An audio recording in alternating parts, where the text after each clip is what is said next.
यह सब मैं क्या सुन रही हूँ? आपके घर में दो बीबी हैं।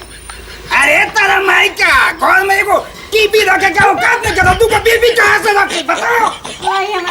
शाबाश बेटा, बहुत बढ़िया। राजा जी अरे तेरा माई का काजा जी मैं पतो हो सके। ऐसे मत बोलिए राजा जी, हमार जान कहे ना बोला वो क्या किसी आई लोग क्या। अरे कुछ नहीं खाएंगे, अब मन नहीं है। हाँ मन नहीं है, लंगरेजी पता तड़ी ऐसे तका मत एक कटिलाना नजर से धड़ा से दिला पर धक धक लगता है। और रास्ते में खराब हो गई है, ऐसे घूम के चलो ना तो हमारे घर गांव में तो एक बार ढलाइए नहीं के सब कबाल से ले पाऊँ। ए कौन बोला था दवाई क्या दिक्कत बा? मने नया नया बियाह तो कहीं में तो तकलीफ होता। चलिए ना। हाँ चलिए ना, आराम से बोलिए ना पिया से।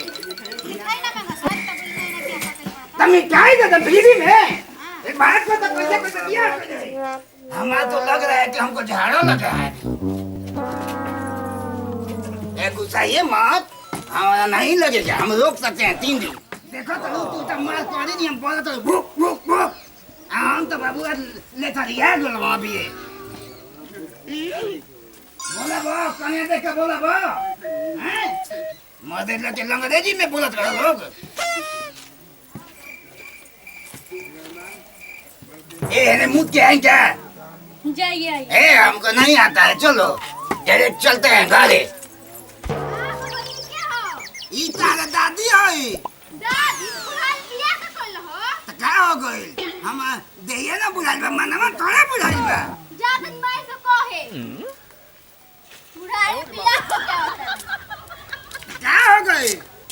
आग तो लाग लो यही घड़ी से बका बका। तो चलिए ना। सब हिंदी छोड़ा दे। माई के माई का हो गए? काहे गला फाड़ के चिल्लात बाड़ी? कुछ देखो काले लिसा बाबा नु दादी लिया होता है। अगर मुंह बंद कर तो मुंह में तोर माछी घुस जाई। चल भाग। आवे तू बुढ़ावा के, वो बुढ़ावा के ज्यादा गर्मी चढ़ गई बा बुढ़ारी में, बियाह क के ले आवता। का भइल बा दीदी? का भइल बा? जब ना होके के तमन भइल है। बूढ़ा बतावा बुढ़ाउती में नई की माई लेके आवता। बुढ़ावा बुढ़ारी में बमकल बा। आई बूढ़ा बमकल ना सहकल बा।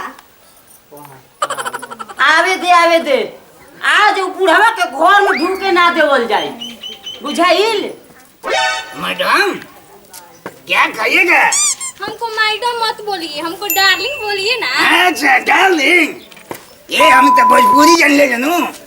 हमन के तो भोजपुरी में जान बरान जानू में सब कहला जा, डार्लिंग तो ना जानी ले जानू। मैं सब नहीं जानती हूँ, मुझे बस खाली डार्लिंग बोलिए। चलिए आज के बाद हम आपको डार्लिंग बोलेंगे, टीचू टीचू। चलो सुन गे छोटा की बैठ। अब तो बुढ़वा बियाह कर लेलो, अब हमनी के दाल ना गली। आ जान करी सो अब हमनी के नया चाल चले पड़ी। आज सब का करी के बुढ़वा कहीं ओ करे के दे दी। हाँ ये दीदी को कहा बियाह कर ले लखनऊ, अब सब बुढ़िए के पैसा दी ही। हाँ, हमनी के कुछ चाल चल ही के पड़ी। हाँ सही में ना चलबे नु तो हमनी के हाथ गोड़ सब बंद कर दी। अब जान जे जौनो देत रहे नु बूढ़ा अब तो वो ना दी। हाँ हम ये सोचा तन वो करे दिल का सामान लिपस्टिक पाउडर सब आवत रहे। अब बतावा बुढ़वा बियाह कर लेलो। ए दीदी आज सुन के मेहरारू बने खातिर नु रोल करे के पड़ी। हाँ नाखा तो जरूर करे पड़ी, ना तो भागी ना। ना भागी तो बुढ़वा को रुपया पैसा हाथे लागी ना। सब उनके के दी हम। अच्छा ठीक बा, आवे दो। अरे चलो देखो या गुलन आ गई जा। गोला गतनी जी। अब बताए हमनी के दुगो मेहरारू रखते हुए 30 की मेहरारू का। चुप तेरा माई का कोई तो पता हो सके मेरा हो गई सके हैं? कितना झूठ बोलता नहीं जी? एकदम झूठ। आई हो धरती माई फाटो, ये मैं पता है ऐसा ना झूठ बोलता नहीं बा। सही सही कहीं देखी हमने के हम मेहरारू हम जरा और कैसन झूठ बोलत तनी एगो 30 और के काहे करते ले रही अरे तब माय का पैखाना लगे सब बात बोलबू सत सही बाकी ना ऐसे बात का बोलता है। अरे तो तोइना मैं पतो हूं सनु के तो आज जी जी काहे कहत हूं न तो अरे तोरे कहत हूं ये सब मैं क्या सुन रही हूँ? आपके घर में दो बीबी हैं। अरे तेरा माई का घर में एगो टीवी रखे के औकात नहीं करता तू को बीबी कहां से रखी बताओ? वही हमार राजा जी अरे तेरा माई का काजा जी हैं ई के कहत रही कैसे आखिर ये दोनों है कौन? अरे ये हमार दोनों बड़ा की है छोटा की पतो है सो ना हम इनका मेहरारू क्या तरीके जो का मेरा हमार तो मेरी है ही हो आई झूठ बोलत है ये हमर सौती नहीं आई हो दासी माई बताओ तो ई सोच बाकी झूठ बा सच बा ऐसे जान बोली है राजा जी रहुए तो हमार जान बानी अरे वे तो हमार प्राण बानी। ये दोनों के बात सुन के हम परेशान बानी। ये सोच के तुम अभी तक खाड़ बानी हाथ जोड़त नहीं कौन जन्म के बदला लेता हूं सो अब पतो से मेहरारू बनत बालू सो तोनी के आई हो हे धरती माई खाटो हम समा जाए हमनी के सेवा में का कमी कइले रहिन जा हमनी के माने का कमी कइले रहिन जा कि माने देत ना रहिन जा हमनी के देते रहिन जा सुबह शाम पहरा पारी रवा कोहत रही लगाए तो लगाते रही तेल पानी। आ यहाँ के दीदी जी तो देते रही खाना पानी। और क्या हम देत ना रहे सुबह शाम देत रहे खाना पानी। अरे तेरा दादी चलो लोग तू लोग पतो बहुत मेहरी बने के नाटक कइले बाड़ू तोहनी के लाश शरम नहीं के हमार बुढ़िया मर आ तबे न बियाह के आइल बनी तोहनी के ना देत हूं सुबह से नाश्ता पानी बे भोसड़ी वाला हमको धोखा देगा रे। हम घर में दूध को बीबी रखला है तीसरा में हमको फंसा लाया। अरे तुम्हें तो हमार जान हो आ तुम्हें हमार प्राण हो आ तुम्हें हमार जिए के सामान हो अब बुढ़ारी में ये को बीबी रखे के औकात नहीं के दूध का बीबी कहां से रोको बबी अब तो हमनी के शौकीन हो गई जा ठीक ना तो एक काम कर एक दिन तू दे दी एक दिन हम दे देम खाना पानी। ये मेरा पति है और मेरा ही रहेगा। हम किसी को होने नहीं देंगे और जो भी करना है ना मेरे साथ करेगा। अबे चुप शहरी मुर्गी हमने क्या अपन भाषा में समझाए पड़ी का? पूरा छोटकी एकरा समझ में ना आई हम समझावत तनी है के ह ये मेरा डार्लिंग है सोना है के ठेंगा है मेरा सोना है मेरा डार्लिंग है अलिया बुढ़ारी बूढ़ा से बियाह कर और तोर जमाना बेटा रहा कोनो हैं अरे सा हमारे घर उजाड़े ई बूढ़ा तोर डार्लिंग है हमनी के भोजपुरी में एकरा के भत्तार कहिला जाए। भारत के 90% महिला भात और भत्तार के कबू न छोड़ल चाहेला चाहे औराइल होके आ चाहे बौराइल होके।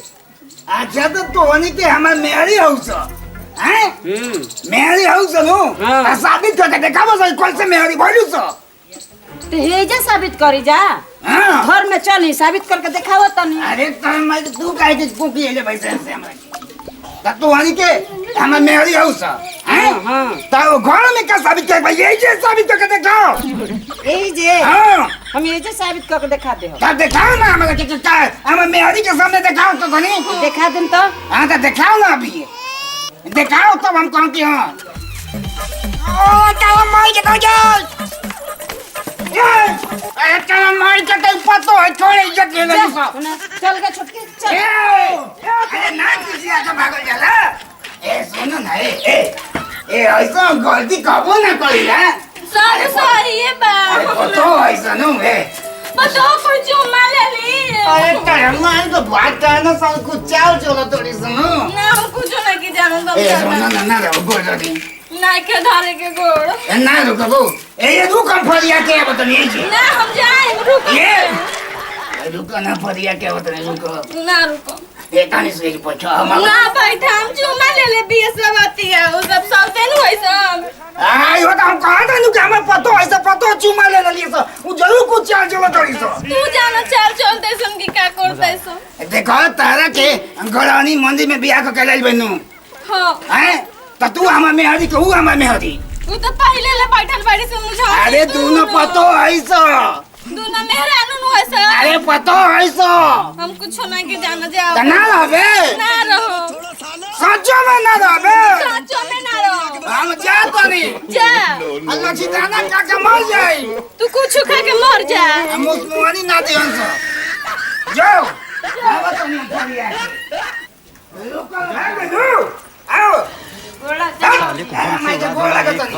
अभी मेहदी पर आवा को गोल लगा तलो। ऊ तो हमनी के ढोंग कइले रहन जा।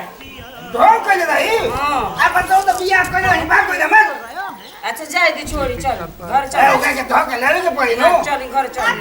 चल दलान में बैठ चल हम खाना नहीं जे। हां वो काजो ने कहां जाई इदी फेर दोसला संगे भाग जाई। जाए दिन छोड़ दी गांव घर का समय खराब बताओ के लेबे तो ना। चल चल चल। हम चलो तो कौन दोसर रख ले चल दो। ना ते की का अब जिद कोइले बानी बुढ़ावती में बताई रो शादी कर त गांव घर टोला मोला का कोई है। Good bye. माने हमनी कैसे के तो कहनी है। दू गो हीरा लेका पतो बानी जा रो। अब के मेहरी बन रहू अब पतो हो कह तो सादम बाबूजी सुनी ना से ढोंग न कर रहन जा कि मान के चलनी अच्छा ना लगी हां तो जा सो बियाह करम त केहू। तो ठीक बजा दे का बनाइम जा। जा सो दलानी में हमारे तई खानी चुनाव के लिया बस तो। अच्छा ठीक जाते हां खानिए छूट जला इनकर बूढ़ा के बियाह कर बच्चों घर ना बुझत रहे जवानी चढ़ रहे बियाह क कल ले हां।